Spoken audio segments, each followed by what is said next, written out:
c'est bon. Donc, c'est la première fois que je me trouve devant une caméra là pour Mais c'est pas parler et grave, passer c'est le pas dos à l'écran. difficile. Voilà, je voulais d'abord te remercier infiniment d'avoir accepté d'intervenir ce soir dans notre soirée.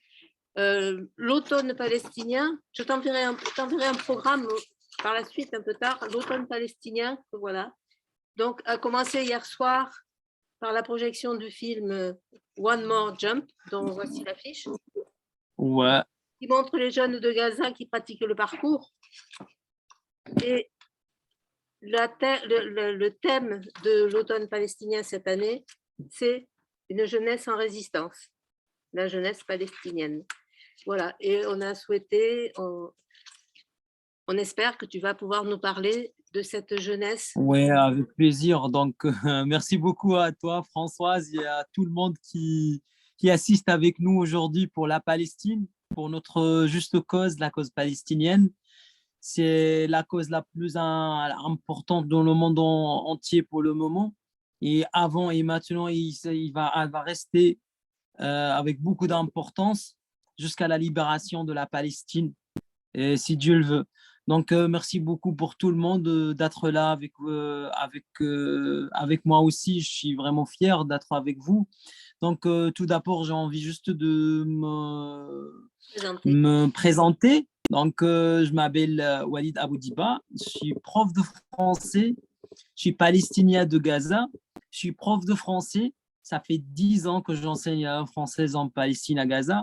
Et ça fait 2 ans et demi que je suis là ici en France pour poursuivre mes études de master à la linguistique française. Et c'était ma passion depuis longtemps de continuer mes études en France et pour avoir cette occasion pour juste pratiquer la langue française avec les francophones et surtout les francophones qui font la et c'est moi qui dois vous remercier pour m'intervenir aujourd'hui pour parler de la jeunesse. Et par rapport à mon travail en tant que prof de français depuis 10 ans à Gaza, donc j'avais l'occasion de travailler avec la jeunesse et avec les adultes, avec les adolescents, bien sûr des francophones et non francophones. Et donc, comme vous le savez, la situation à Gaza, on va parler de la Palestine en général, on est occupé depuis longtemps, après 1948. Et pour le moment, c'est vraiment difficile la situation en général en Palestine. Mais c'est parce que moi, je suis palestinien de Gaza, je vais concentrer un tout petit peu sur la situation à Gaza. Si vous voulez, on va parler de la situation politique par rapport à la jeunesse, la situation politique et la situation économique et comment la jeunesse peut résister à Gaza, résister l'occupation et le blocus en plus, parce qu'on souffre de blocus imposé par l'occupation israélienne depuis 2006 jusqu'à maintenant, et aussi à l'aide des Égyptiens. Malheureusement, je dis entre parenthèses les Égyptiens qui font partie de ce blocus sur la bande de Gaza. Donc, par rapport à la situation économique, comme vous le savez, le blocus imposé sur la bande de Gaza, comme on dit, laisse une trace négative, si vous voulez, sur la situation économique et tout. Parce qu'à Gaza, on est toujours bloqué par la mer et par l'occupation israélienne, et dans le sud par les Égyptiens qui ferment le passage de Rafah, la seule ouverture pour nous, les Gazaouis, pour qu'on puisse voyager. Donc, ils ferment les frontières selon les ordres de l'occupation israélienne, malheureusement. Bon, bref. Donc, je ne sais pas si vous le savez déjà que la société gazaoui en Palestine à Gaza, elle est très connue que la société le plus éducative ou la plus éduquée.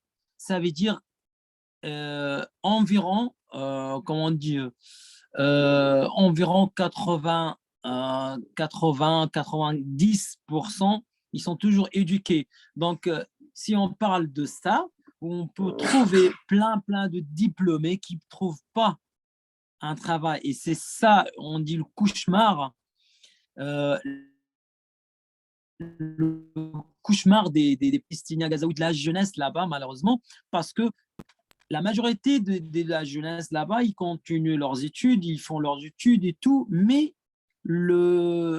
sur place ou le terrain de travail, il n'y a rien. Parce que quand j'ai déjà dit blocus, ça veut dire il n'y a personne qui rentre, personne qui ressort.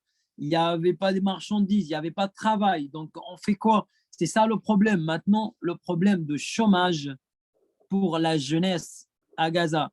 Mais après, au niveau de sport, par exemple, la jeunesse, la bande de Gaza essaie de. On est très attaché au sport, en fait, surtout le foot. Et donc, il n'y a pas de mal de la jeunesse qui essaie de résister, si vous voulez, soit par le sport, soit par l'éducation, soit par juste vivre leur vie quotidienne pour prouver que ça, c'est une manière de résistance aussi, parce que l'occupation israélienne, qu'est-ce qu'il veut? L'occupation israélienne, il veut que la vie quotidienne à Gaza, que ça soit arrêté, que on peut rien faire. Mais non, on vit à Gaza, on essaie de vivre, on essaie de pratiquer le sport, on essaie de continuer à vivre par, comment on dit, par l'éducation. Et on considère, c'est pas moi qui dis ça, par exemple, moi et tout le monde à Gaza, ou tous les Palestiniens, on est, comment on dit, on a rendu compte que la seule solution pour la Palestine, pour qu'on reconstruise la Palestine, c'est l'éducation. Et l'éducation, c'est une forme de la résistance du peuple palestinien. Bon, et en tant que prof de français qui a enseigné déjà la langue française en Palestine, à Gaza, donc je considère ça et j'ai commencé à faire des projets pour, comment on dit, pour commencer par la nouvelle génération ou les enfants de 3 à 6 ans. Et j'ai déjà créé la première école francophone dans le sud de la bande de Gaza qui enseigne la langue française pour les enfants de 3 à 6 ans pour, comme on dit, diffuser la langue française et l'enseignement de la langue française et pour aussi donner cette belle occasion aux enfants gazaouis de pratiquer ou de parler cette langue, parce que la langue, comme on sait, comment dire, à la linguistique, parce que je fais mon master à la linguistique, donc on dit toujours cette phrase que la langue, c'est le lien entre le peuple des autres pays. C'est le lien ou la chaîne de communication. Donc, comment on peut communiquer avec le monde francophone si on ne peut pas parler cette langue, la langue française? Donc, c'était mon rôle depuis 2016 et jusqu'à maintenant. On a travaillé sur ce projet parce qu'on croit parce que c'est sûr et certain que l'éducation, c'est une manière, une forme de la résistance palestinienne pour la libération de la Palestine. À mon avis, la Palestine, elle a besoin d'un résistant bien éduqué, mieux qu'un résistant qui n'est pas éduqué, si vous me comprenez. Et voilà. Et maintenant, s'il y a des questions, je suis là pour parler. S'il y a des questions, il n'y a pas de souci, je peux vous répondre à toutes les questions, il n'y a pas de souci. il y a une question. Oui, qui s'intéresse à la langue française à Gaza? Beaucoup d'étudiants Oui, je vais vous dire, d'accord. En fait, à Gaza, par rapport à l'enseignement de français, il y a des établissements publics, il y a des établissements aussi privés. Donc, si on va parler de privé, donc il y a quelques écoles en Palestine sur place à Gaza. On donne en fait le programme de l'enseignement de français, c'est comme un choix. Ça veut dire si, par exemple, les parents, ils veulent que leurs enfants ou leur enfant qui apprend le français, ça sera, par exemple, à la place d'une autre matière. En fait, c'est selon le choix des parents ou des fois le choix aussi des élèves là-bas. Par exemple, moi, je vais vous donner l'exemple parce que moi, je travaillais comment on dit, en tant que prof de français au ministère de l'Éducation nationale en Palestine, à Gaza. Donc, au début de l'année, je fais comme une publicité. Je parle avec, par exemple, les classes de 6e ou de 7e. Il y a un nouveau programme de l'enseignement de français. Et si vous souhaitez d'apprendre cette belle langue, et ça sera moi le professeur, et si vous souhaitez d'apprendre cette belle langue, il faut juste m'inscrire, me donner votre nom et prénom, comme ça on va commencer. Et on commence. Mais c'est toujours un choix. C'est pas obligatoire parce on peut pas obliger les élèves à apprendre cette langue parce que la langue française, quand même, c'est une langue vraiment, vraiment dure, vraiment, vraiment aussi pas logique. Il y a plein de choses qui sont pas logiques. Je parle en tant que Palestinien, arabe natif. Je suis pas français natif, je suis arabe. Ma langue maternelle, c'est l'arabe. Ma deuxième langue, c'est l'anglais. Et après, j'ai appris la troisième langue, le français. En tant qu'étudiant, allô? Oui, oui, on t'entend. Ok. Donc, pardon. Mon expérience, en fait, il y a deux parties d'expérience. En tant étudiant à l'université et en tant que prof de français aux écoles.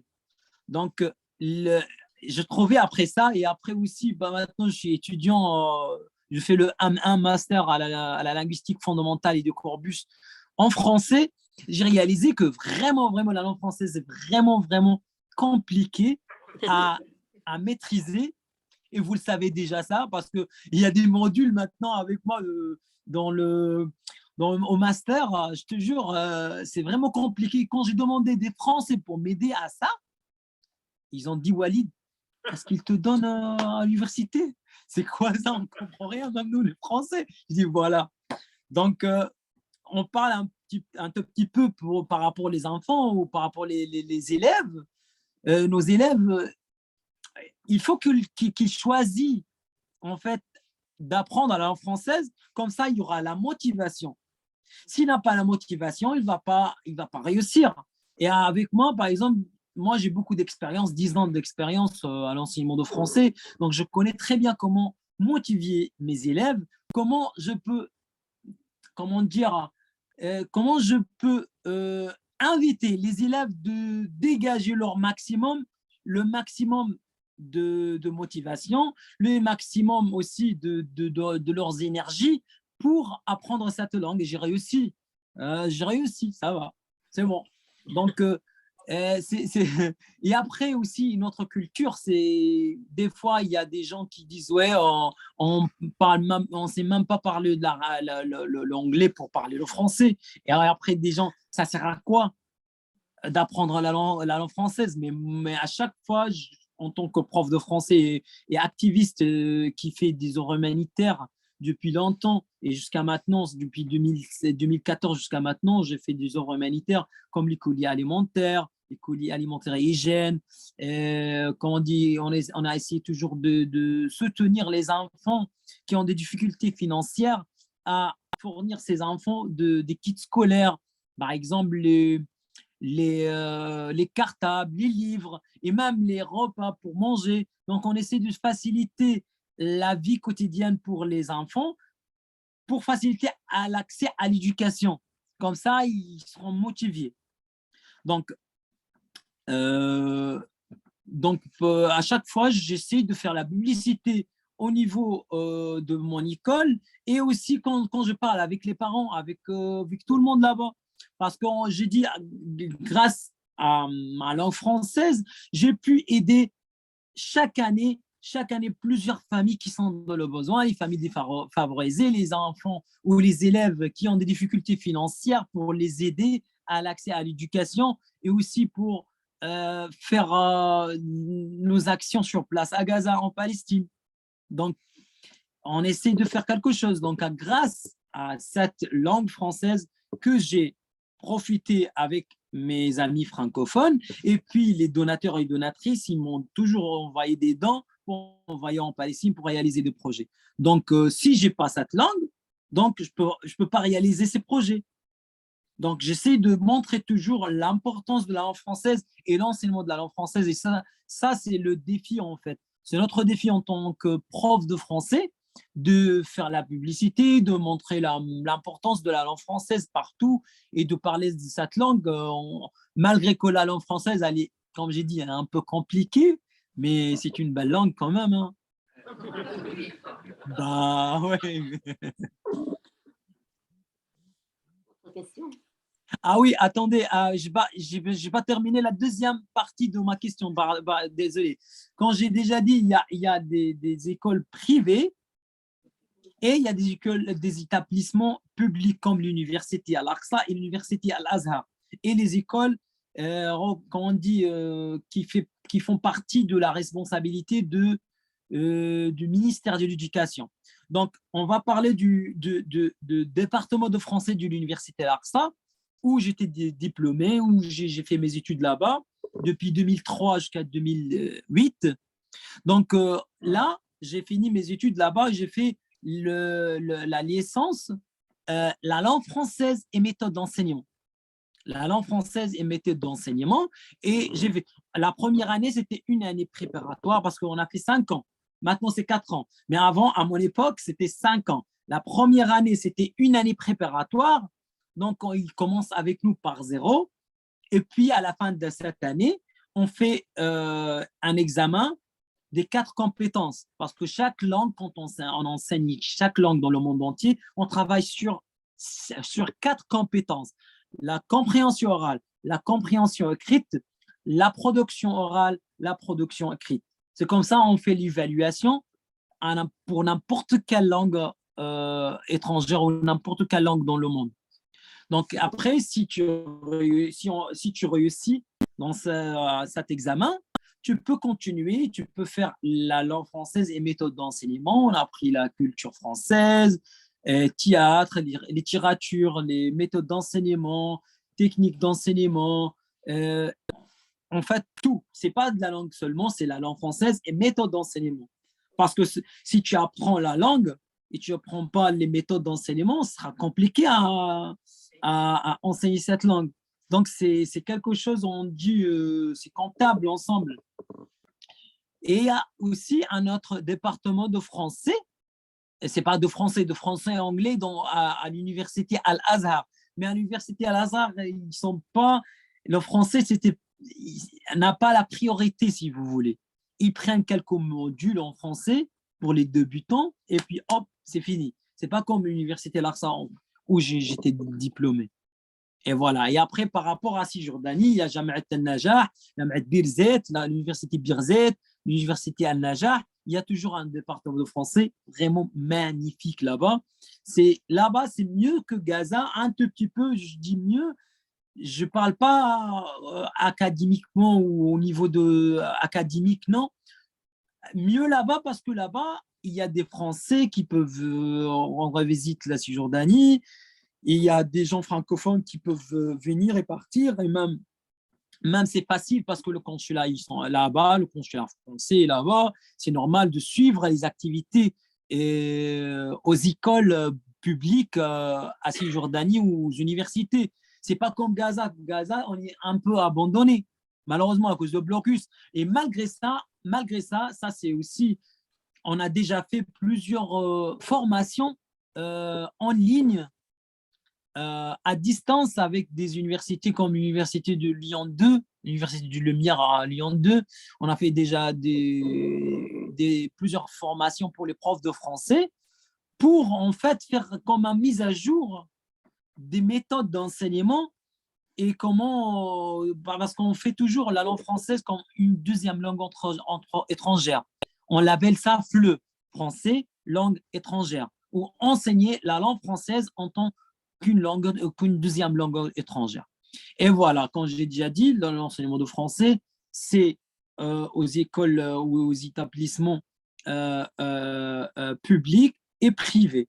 Mais on se concentre toujours à Gaza, sur le département de français qui a fait beaucoup d'efforts pour le moment avec Madame, le chef de département de français, Madame Falastine Ross. C'était ma collègue et maintenant elle est le chef de département de français qui a, qui a, qui a déjà eu beaucoup de développement extraordinaire et vraiment remarquable en ce moment. Mais malheureusement, on ne trouve pas beaucoup de travail. C'est ça le problème. Des fois, comment dire, on perd l'espoir, on est un peu déprimé parce que on dit, moi, je suis diplômé, je vais faire quoi? Ok, moi, j'étais chanceux de faire la compétition, d'être d'avoir la première place. Ils m'ont eu. Mais après, il n'y avait pas parce que malheureusement, le consulat français, si vous voulez, il ne se tient pas beaucoup, le ministère de l'Éducation, pour ouvrir des nouvelles écoles pour enseigner la langue française. Parce que, par exemple, à Rafah, dans ma ville, il y avait juste trois écoles sur 50 ou sur 60 écoles qui enseignent la langue française. 3 écoles.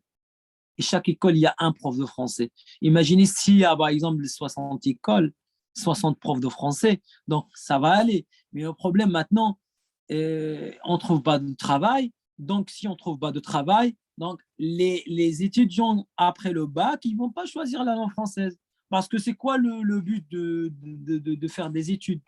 Qu'après ces études, après avoir ton diplôme, que tu travailles. Et après, si tu ne travailles pas, ça, c'est un problème. Et voilà. Merci. S'il y a d'autres questions, je suis là. Peut-être sortir de Gaza et voir la jeunesse, par exemple, à Jérusalem. Donc, la jeunesse à Jérusalem, malheureusement, ils souffrent beaucoup des colons israéliens ou l'occupation israélienne qui essaient toujours de provoquer la jeunesse là-bas, partout. Par exemple, n'importe quel jeune homme qui marche dans la rue à Jérusalem ou dans les quartiers de Jérusalem, il est toujours en danger. Ça veut dire les soldats de l'occupation israélienne, ils peuvent tirer comme ça gratuitement, soit disant qu'il a un couteau, soit disant qu'il a un... Donc là-bas, la jeunesse, c'est vraiment, il souffre aussi parce que un pays occupé, un peuple occupé par une occupation israélienne, c'est pas facile à vivre en fait. Mais voilà, après, s'il y a d'autres questions, je suis toujours là. Oui, j'ai une autre question. Oui, Walid, vous disiez là, il y a quelques instants qu'en tant que Gazaoui, aussi bien Israël que l'Égypte donc empêchent les Gazaouis de sortir de Gaza. Hier, dans le film One More Jump, les jeunes gens du Gaza Parkour Team disaient la même chose, hein, effectivement, et ils disaient ni les Arabes ni les Israéliens ne nous permettent de vivre. Qui peut nous permettre de vivre à part Allah, à part Dieu? C'est assez désespérant et assez désespéré comme constat. Vous le partagez? Oui, monsieur, parce que moi, en fait, moi, actuellement, j'ai vécu comme tous les Gazaouis, j'ai vécu la souffrance pour partir de la bande de Gaza, c'était pas facile, surtout quand il y a moins de 40 ans. Donc, si tu as un visa, numéro un, pour voyager, il faut un visa. Et si tu as un visa, ça ne veut pas dire que tu as la garantie de partir de Gaza. Parce que quand j'ai déjà dit, la bande de Gaza, il y a un blocus imposé sur la bande de Gaza par, il y a la mer, il y a l'occupation israélienne et après l'autorité égyptienne. L'Égypte contrôle les frontières entre la Palestine et l'Égypte. Donc, la seule ouverture pour nous, les Gazaouis, pour partir de Gaza vers le monde entier, il faut passer toujours, il n'y a que ça, passer par le passage de Rafah.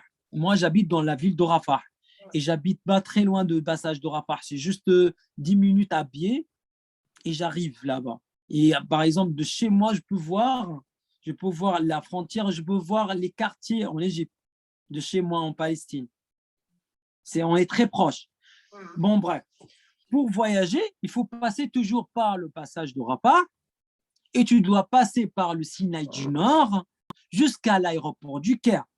Et après, à l'aéroport du Caire, tu peux voyager comme vous voulez. Mais il y a un problème. C'est quoi le problème? Quand tu as un passeport palestinien et quand tu as moins de 40 ans, excuse-moi, entre parenthèses, excuse-moi ce que je vais dire maintenant, c'est juste, tu seras dans la merde. C'est quoi? Tu seras dans la merde. C'est vrai, ça, c'est une expérience que j'ai vécue. Tous les Gazaouis, moins de 40 ans, ils ont déjà vécu ça. Et moi, ça faisait 10 ans que j'ai essayé de partir de Gaza pour faire mes études. Et à chaque fois, les Égyptiens, ils ferment les frontières, surtout en 2015, 2016, 2017, 2018. Les 4 ans qu'on a beaucoup, beaucoup, beaucoup souffert. En 2016, le passage de Rafah, a été ouvert pour 2 fois ou 3 fois, et chaque fois 3 jours, pendant toute l'année.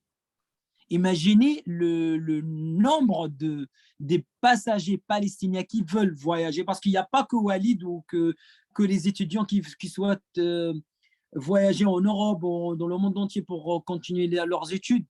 Il y a des étudiants, il y a des familles qui veulent rejoindre leur famille en Égypte, parce que, comme vous le savez, quand il y a de pays, donc les villes ici, ils ont toujours des relations, la même culture, presque la même langue et tout. Donc, ils ont des familles. Il y a des gens qui sont malades, qui souhaitaient juste de se faire opérer en Égypte ou dans un autre pays. Donc, il faut toujours passer par l'Égypte. Par exemple, à ce moment-là, en 2016, il y avait presque 70 ou 80 000 passagers. Imaginez 80 000 passagers qui veulent passer par le passage de Rafah vers l'Égypte, et les Égyptiens, ils ont ouvert juste le passage en ce moment 3 fois pendant l'année. T'imagines? Et là, les Égyptiens profitent très bien, les Palestiniens, pour qu'on paye de l'argent pour faciliter que tu rentres. Des fois, 2 000 euros, tu te payes 2 000 euros, 3 000 euros, 4 000, 5 000 par personne. Par personne, ça veut dire, si par exemple, Madame Françoise, vous voulez voyager, tu dois attendre ton tour. Il y a 60 000 personnes avant toi. Tu es obligé de voyager. Qu'est-ce que tu vas faire? Je te dis oui, je peux te faire en coordination avec un responsable égyptien là-bas, mais il te faut juste que tu payes 2 000 ou 3 000 euros. Comme ça, eux, les Égyptiens, ils vont tabler pour que tu passes. L'argent. Imaginez, 1 000 euros chez les Égyptiens, ça coûte environ 25 000 livres. Le 1 000 euros. Imaginez, s'il y a 50 personnes chaque personne va payer 2 000 euros, ou même 1 000 euros, ils gagnent des millions chaque jour.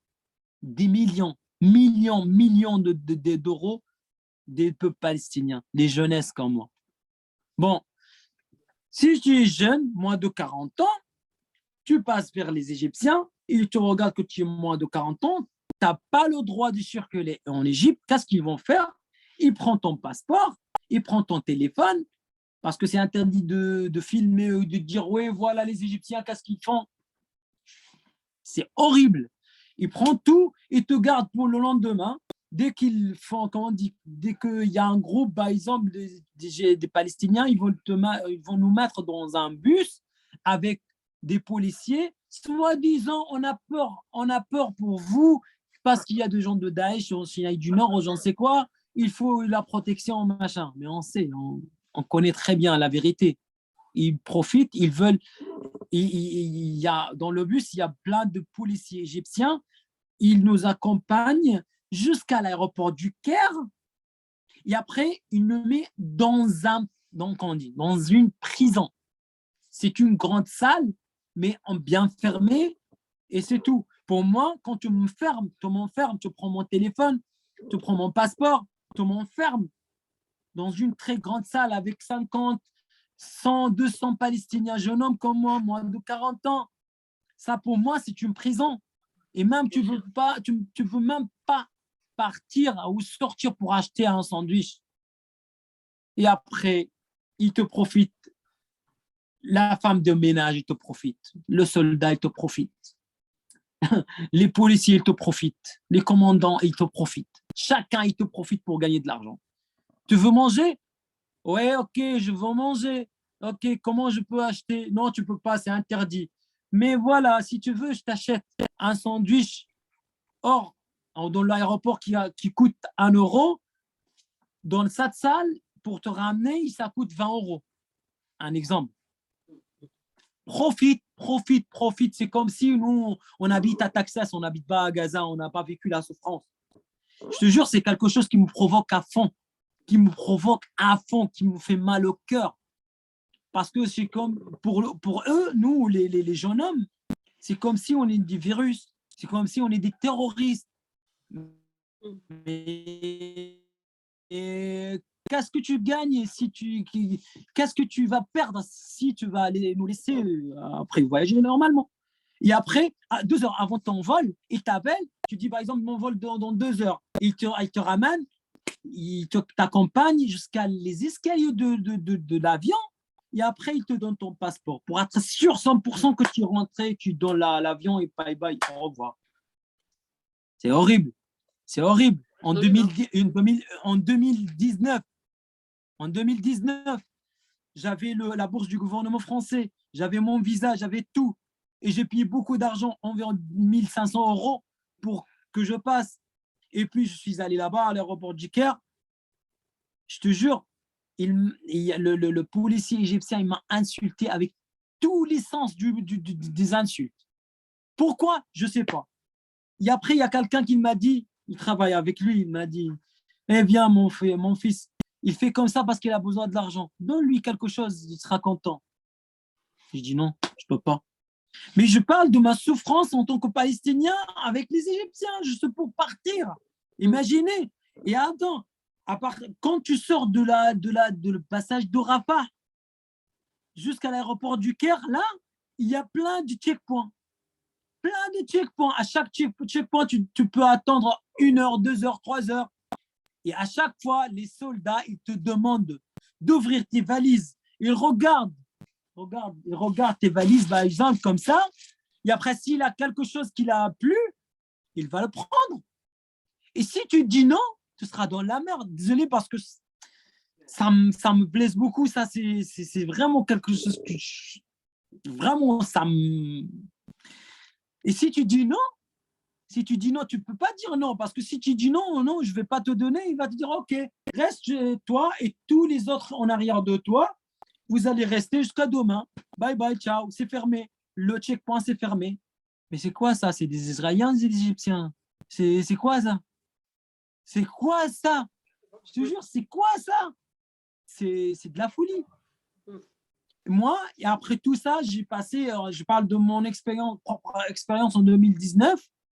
Je suis arrivé là-bas à l'aéroport du Caire, il m'a insulté et tout parce qu'il a besoin d'argent. Mais je ne sais même pas pourquoi un policier a besoin d'argent d'un pauvre Gazaoui comme moi qui vient d'avoir sa bourse. C'est ouf. Et après, parce que moi, je ne voulais pas qu'il me fait des problèmes et comme ça, je rate mon avion. Je voulais donner un 100 livres. 100 livres, c'est environ 5 euros. Et quand je lui ai donné les 100 livres, il m'a regardé comme ça. Il m'a dit, c'est quoi ça? J'ai besoin de 100 dollars. Il pense que je ne sais pas, j'ai une fortune ou quoi. Mais j'ai dit, monsieur, je n'ai que ça. Il a pris, et après, il ne cessait pas de m'insulter en plus. Il a pris l'argent, il m'a insulté. Pourquoi? Je ne sais pas. Pourquoi elle a fait ça? Je ne sais pas. Et en plus, la dame qui travaille à Air France, qui travaille avec l'agence Air France, en fait, elle est une Égyptienne. Et quand elle a vu mon passeport, c'est comme si elle a vu un fantôme ou un virus. Je ne sais pas. Elle est partie 2, 3 fois pour vérifier le visa. Elle a ramené 2 personnes avec elle. Et puis, elle est venue, elle a parlé en arabe avec moi. Elle m'a dit en arabe, oui, monsieur, comment vous avez eu le visa? Elle m'a dit comme ça. Moi, j'ai répondu en français pour lui montrer que je ne suis pas n'importe qui. Je lui disais que je suis prof de français, je viens d'obtenir mon visa du gouvernement français pour poursuivre mes études de master à la linguistique à l'université du Lille 3. J'ai parlé comme ça en français, avec beaucoup de confiance et tout. Elle était choquée. Elle m'a dit, OK, monsieur, mais est-ce que vous avez quelque chose qui prouve ce que vous avez dit? J'ai dit, OK, voilà, je montrais tout. Et après, elle avait un très grand sourire. Mais avant, elle avait des doutes. Je ne sais pas, parce que je suis palestinien avec un passeport palestinien, qu'on ne peut pas parler en français, ou qu'on n'est pas capable de voyager en Europe, ou je ne sais pas. Les gens, c'est bizarre. C'est bizarre. Ça, c'est ma souffrance. Imaginez aussi, chaque Palestinien, il était une victime de violence, d'insultes, ou de profiter pour payer beaucoup d'argent.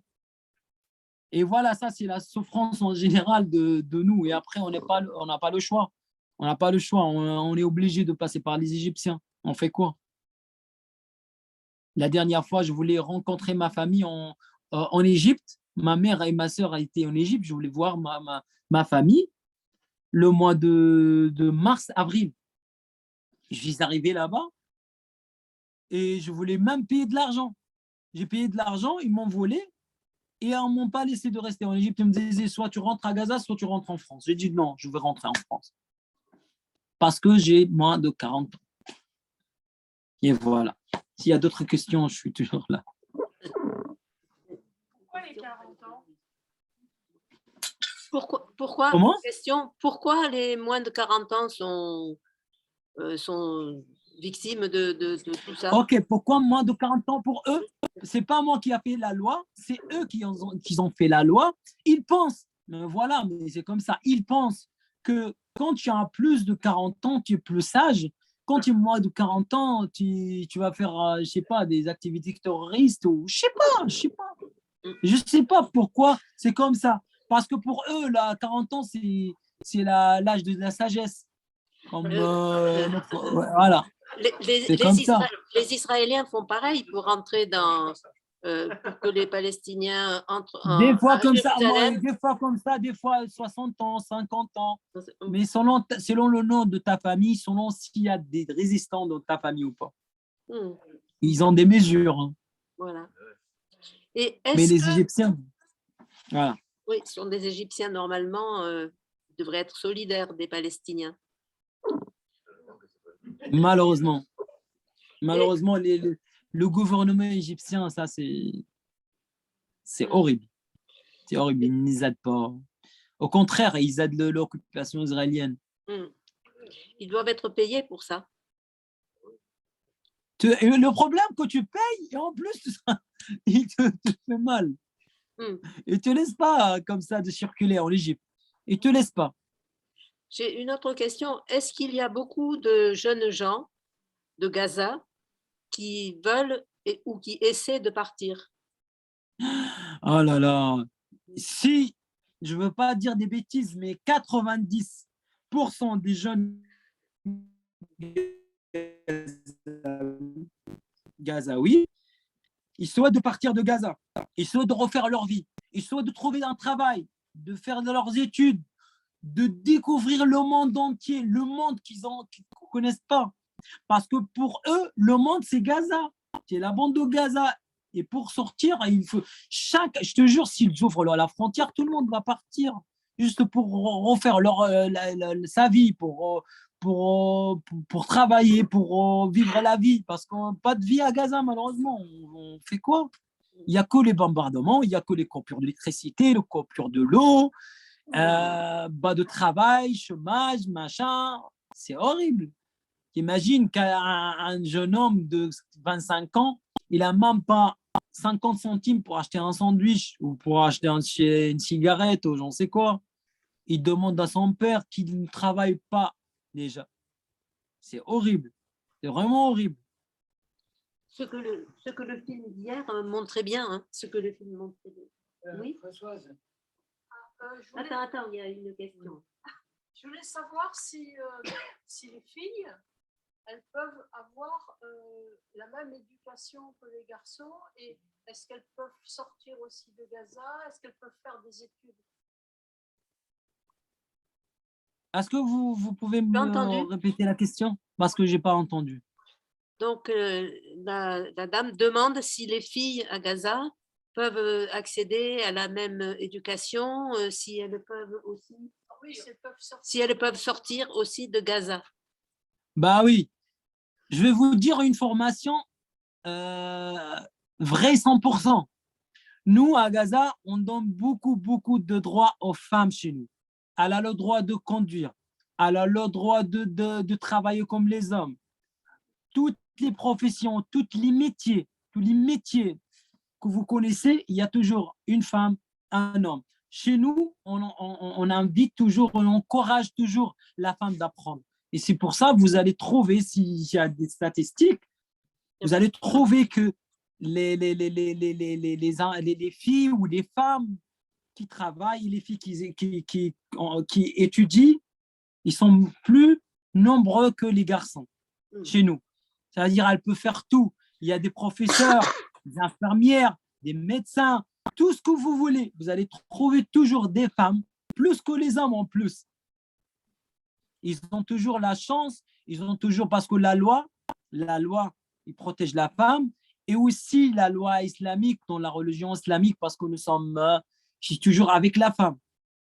Toujours, les deux. Donc la femme, elle a beaucoup de droits sur la bande de Gaza. Et même, on respecte beaucoup la femme chez nous. Ça veut dire, maintenant, elle peut conduire la voiture normale, elle peut travailler normal, elle peut faire tout. C'est comme en Europe.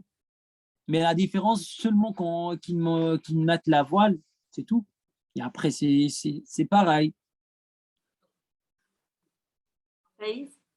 Oui, d'abord, chapeau et bravo pour ton élocution en français. Je souhaite que tous les gens qui sont ici parlent l'arabe aussi bien que toi tu parles français. Ah, l'arabe, c'est plus compliqué que le français en plus. Hein. Moi, je voulais te poser deux questions. Il y a quelques années, il y a eu des gens qui sont venus avec des petits bateaux et qui ont essayé de briser le blocus de Gaza. Il y a eu les flottilles. Il y a eu des morts, hein, puisqu'il y a eu un bateau qui a été frappé par l'armée israélienne. Je pense qu'il y a plusieurs bateaux, mais après les Israéliens, ils ont attaqué. Le bateau le plus connu pour nous à Gaza, c'était le bateau turc, qui avait des activistes du monde entier qui ont déjà tué des activistes sur le bateau. Il y a un bateau, je pense qu'elle a déjà réussi de rentrer, de partir une seule fois. Et après, les Israéliens, ils étaient sévères. Donc, ils ont déjà, comment on dit, tué l'essai avant de commencer. Ça veut dire, avant d'arriver à Gaza ou la porte de Gaza, ils ont déjà attaqué brutalement, en fait, et sévèrement. Donc, il y avait plusieurs bateaux, mais ils n'ont pas réussi, malheureusement, à cause des Israéliens, une navires israéliennes qui sont toujours et partout à la mer Méditerranée. Ils sont toujours partout. Ils font toujours mal aussi pour les pêcheurs palestiniens, malheureusement, parce qu'il y a une limite pour les pêcheurs palestiniens. Ils ne peuvent pas, comment dire, rentrer là-dedans. Peut-être 3 km ou 4 km maximum. 4 km et 1 centime, ils vont te tirer, ils vont bombarder ton petit bateau et après, bye bye, tu meurs. Et c'est pour ça, chez nous à Gaza, on ne peut pas pêcher toutes les sortes des poissons parce qu'on ne peut pas aller très loin. Les Israéliens, ils t'interdisent. Et la dernière fois aussi, des Égyptiens, parce qu'on dit, entre nous et l'Égypte, il y a la mer aussi. Donc, il y a l'année dernière, je pense, ou il y a 2 ans, je me rappelle, il y a deux pêcheurs palestiniens. À ce moment-là, il fait mauvais. Et donc, la mer, ils l'ont ramené vers le côté égyptien. Et qu'est-ce qu'ils ont fait, les Égyptiens? Ils ont tiré tout de suite. Ils sont morts, les deux frères, je pense. Ouais. Deux frères sont morts. Et le troisième, il est jusqu'à maintenant, je pense jusqu'à maintenant, il est en prison chez eux. Parce que si tu te passes comme ça les frontières chez les Égyptiens, ils terroristes. Tu veux faire la merde pour les Égyptiens, malheureusement. Et puis, je voudrais savoir, qu'est-ce que tu penses de l'autorité palestinienne qui était soi-disant là pour être solidaire avec tous les Palestiniens? Qu'est-ce que tu penses de actuellement du rôle qu'elle joue dans dans la politique palestinienne en général? Donc, la politique, ok, pour l'autorité palestinienne qui se trouve maintenant à Cisjordanie, par Mahmoud Abbas Abou Mazen, le président palestinien, qui croit à la résistance spécifique. Et malheureusement aussi, ok, tu peux souligner ce mot en fait, parce que pour lui, comment on dit, la résistance spécifique, je suis d'accord avec. Moi, actuellement, je résiste pacifiquement avec mon éducation, l'enseignement de français, aider mon peuple pour l'éducation et tout. Et lui, mais malheureusement, il y a une coopération avec l'occupation israélienne. Et c'est ça notre problème. Et c'est ça ce qu'on n'aime pas. C'est ça ce qu'on aime. Pourquoi tu fais une coopération avec l'occupation israélienne qui tue ton peuple chaque jour, qui massacre ton peuple chaque jour? Pourquoi tu fais comme ça? Et après, soi-disant, ça, c'est la coopération ou la coordination Sécuritaire. de sécurité, ou je ne sais quoi, comment dire en français. Mais j'ai fait la Coordination traduction. sécuritaire. Voilà, c'est ça. Coopération ou coordination sécuritaire. Sécuritaire. Donc, ça sert à quoi? À nous, les Palestiniens. C'est comme si toi, tu fais un garde du corps pour l'occupation israélienne, c'est tout. Et après, il y a un autre problème, parce que nous, malheureusement, j'aime pas parler de ça, mais c'est ça la vérité, ou c'est ça la réalité en Palestine, sur place. On est divisé par deux parties. À Gaza, les gens de Hamas, les partis politiques de Hamas, et à Cisjordanie, c'est le parti politique de Fatah, de OLP, l'organisation de l'opération de la libération de la Palestine, qui a créé par Yasser Arafat, qu'on aime beaucoup, notre légende, et que même mon père qui est tombé en martyr, il était toujours avec Yasser Arafat, comme tous les Palestiniens. Mais le problème, en 2006, les gens de Hamas, ils ont fait un coup d'État sur le gouvernement de Mahmoud Abbas, Abou Mazen, et ils ont fait un coup d'État, puis ils ont contrôlé Gaza.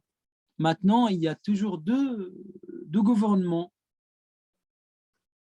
deux têtes qui pensent, c'est ça aussi, c'est un problème, parce qu'il faut s'y unir, il faut être un seul peuple.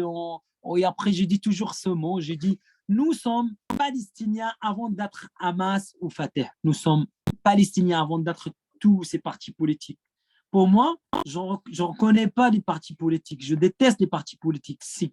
Les partis politiques chez nous, c'est eux qui sont, comment on dit, nous fatiguent depuis longtemps.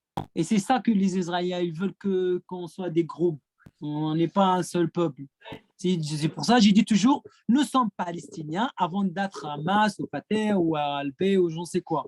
Donc, à ce que je pense pour le moment, que le gouvernement doit être, c'est pas sévère, doit couper toutes les sortes de coopération ou de coordination avec l'occupation israélienne. Parce que ça ne sert que l'occupation, c'est tout. Et moi, j'ai un très, très grand respect pour Yasser Arafat, parce que ça a été celui… Qui ne respecte pas Yasser Arafat.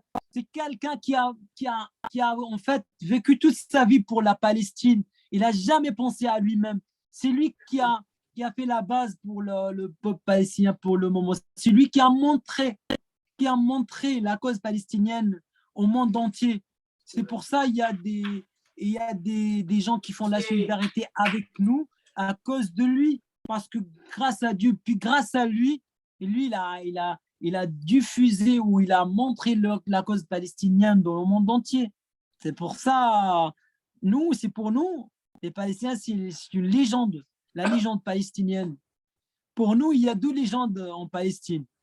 Il y a Yasser Arafat pour la Palestine, Yasser Arafat, et le deuxième, c'est notre poète, la légende Mahmoud Darwish.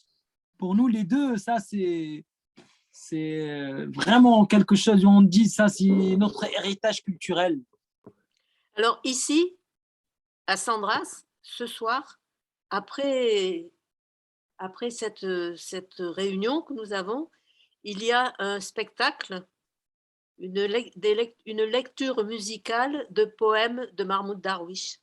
Ah, Mahmoud Darwish, c'est un amour. Mahmoud Darwish, malheureusement, moi, je l'ai découvert après sa mort. J'étais petit, j'étais jeune, je ne savais pas. Et après, quand on devient plus âgé, petit à petit, on commence à réfléchir ou à goûter les mots, en fait. Et après, j'ai rendu compte à l'importance de poèmes de Mahmoud Darwish qui a parlé de la Palestine tout le temps avec des mots forts, des mots bien dosés, des mots expressifs, des mots vraiment forts. Tu ne peux pas détester ni Mahmoud Abbas, ni Mahmoud Darwish, ni Yasser Yasser Arafat. Allah yarhamou. Donc, les deux, pour nous, c'est la légende du peuple palestinien. C'est notre héritage culturel, notre héritage, notre honneur, en fait. C'est comme la terre, c'est comme l'olivier, c'est comme la terre, c'est comme la résistance. Il y a des symboles, en fait, du peuple palestinien comment on dit, qui fait l'identité de la Palestine. Comme Yasser Arafat, quand il dit Yasser Arafat, c'est toujours la cause palestinienne. Quand il dit Mahmoud Darwish, c'est toujours la cause palestinienne. Et voilà. Merci. Une autre question, c'est fini? Voilà. Eh ben, merci beaucoup. Merci d'avoir passé cette heure avec nous. Merci beaucoup, c'est gentil. Merci, je suis fier. Merci Walid. Merci beaucoup à vous. Merci beaucoup pour votre gentillesse et pour vos beaux sentiments pour la cause palestinienne et pour nous, les Palestiniens. Et votre soutien, en fait, sans votre soutien, on ne peut pas avoir le courage parce que c'est vous qui charge nos courages ou l'énergie positive pour continuer à résister pour la libération de la Palestine.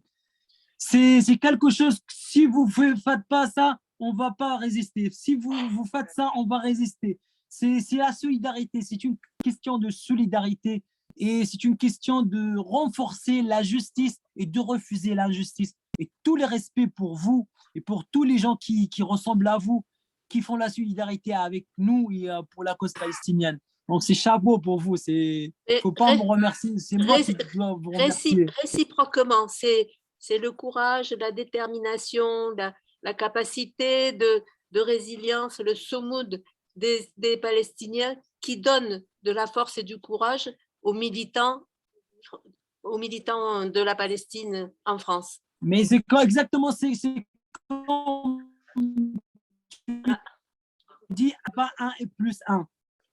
Ça veut dire tu ne peux pas applaudir avec une seule main. Il faut qu'il y a deux. Donc, vous nous complétez et nous, on vous complète. C'est comme ça. Merci beaucoup. Merci beaucoup. Je vous souhaite une très, très belle soirée et bonne soirée à tout le monde. Merci beaucoup. Et puis, il faudra qu'on garde le contact. Bien sûr, vous avez mon numéro de téléphone. Je suis toujours là. Et vous êtes bienvenue à n'importe quel instant. Je suis toujours là. Merci beaucoup. Merci beaucoup. Au revoir. Salam alaikum. Au revoir. Au revoir.